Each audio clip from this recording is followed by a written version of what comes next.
Hello and welcome to Maverrik Live. I am Luke 2 and today I'm joined by Mr. David Faulkner. Hello. How's it going? I called you Mr. and you do it to Vasco all the time as well. Call me Sir. Sir. I'm joined by Sir. No, you haven't had your knighthood yet. No. So what we're talking about today, we've got a pretty catchy title. It's how to hack your way into someone's brain. Now, when I say this, I bet a lot of people are thinking I'm going to start doing some Darren Brown stuff, but I'm not. What I'm talking about really is how to use marketing and how to use content as well as personal branding to make you a noticeable person in someone's life, essentially living in their brain. As you like to say, living rent-free in someone's brain. Yeah, we use that one a lot in the office, don't we? So you can achieve that by essentially, it's kind of disruptive marketing where you put yourself in front of your target audience's feeds and where they're looking to obviously get in front of them. Everyone's using social media now, well, they should be. So there's an easy way to get in front of everyone's eyes, and I think it's really important especially if you're targeting like customers or you want people to see your content.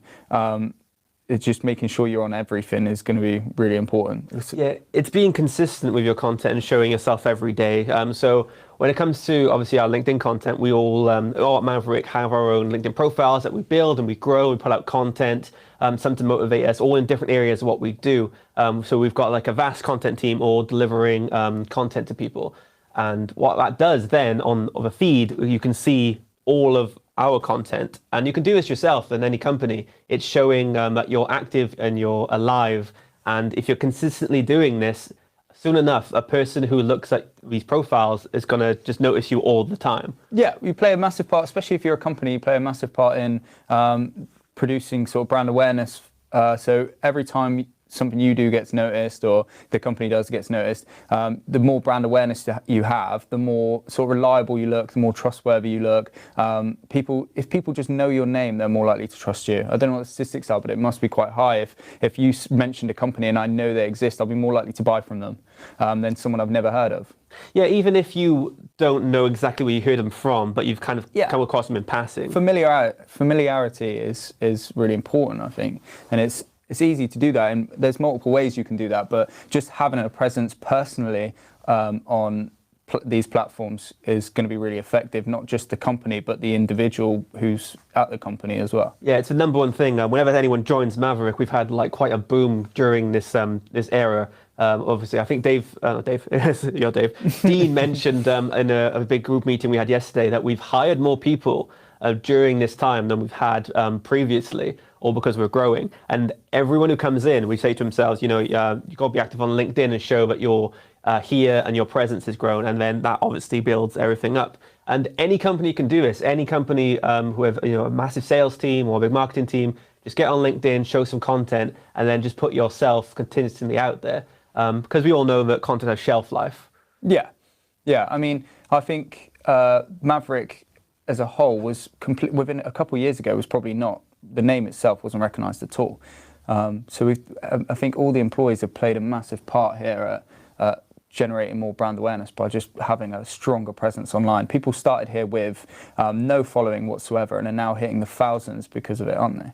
Yeah, it's amazing how just these little profiles can grow really big in a matter of like weeks with us. And you can see the effect. I mean, if my profile, which says is average, and then someone who had a really weak profile or even a really strong profile, if they put a post out which is, let's say, a sales post, the interaction is obvious and the results are obvious. I think when say you invite someone to an event, the bigger following you have, the more sort of more fish you've got to kind of fish for. Do you see what I mean? Yeah, so with, let's say, the reason I brought you in for expertise is when you're trying to deliver these sales posts, when you're trying to drive people to your events, it's all about when you're scrolling down in a feed, how you get someone to stop. Yeah. So a lot to do with that is design work. Yeah, so I mean, I think social media doesn't have as much design on it as it should. I think people rely on written content a lot, but actually, I think a lot of things that stop people from scrolling nowadays, because people do scroll fast, I think, is design.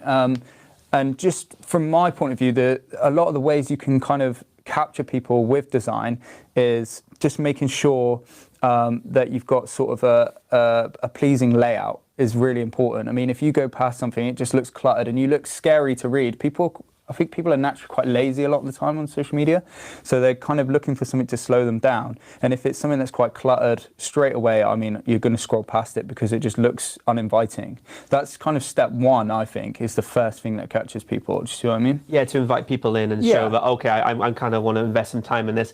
Because a lot of the time when you're on social media, you're kind of winding down. If you're doing your job in the day-to-day and you're really in the zone, you don't really have time to go and read this huge post, and it can get a bit frustrating. So what people are doing are just looking for that quick little catch just to break up the day, essentially. So you start with a layout that's kind of appealing or decluttered.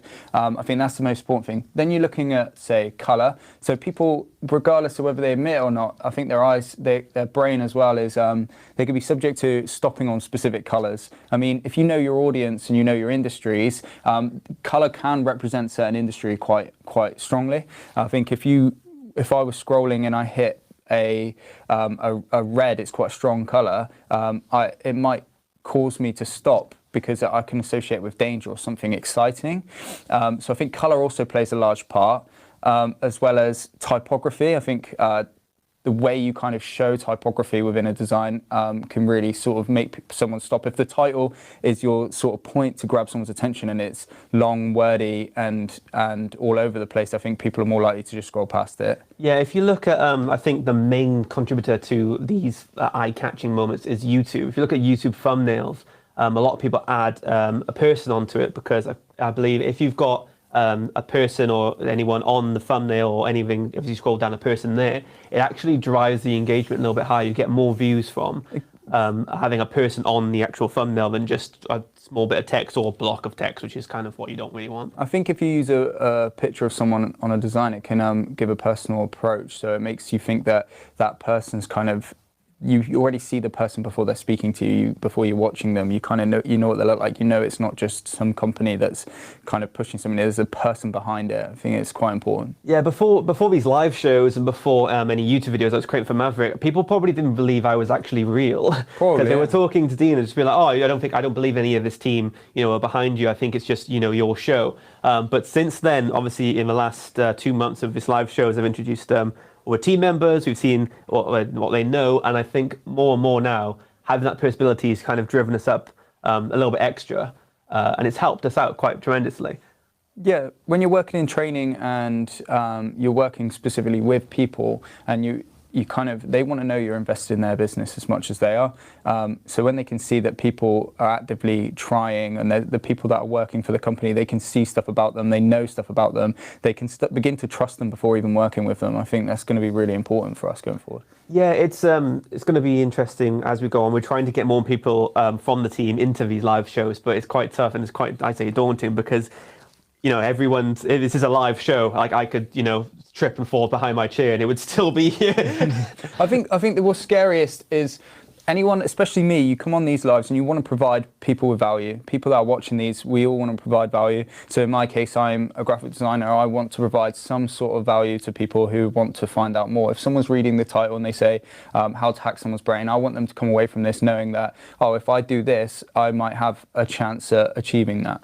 And yeah, it's a cheesy title, but it is going to prove to be what we say it is. If you keep posting, keep continuously being in front of someone, you will hack your way to someone's brain subliminally, because then if you say about your company, which you've been talking about in passive voice, they'll know who it is. They'll put a name to a face. Yeah.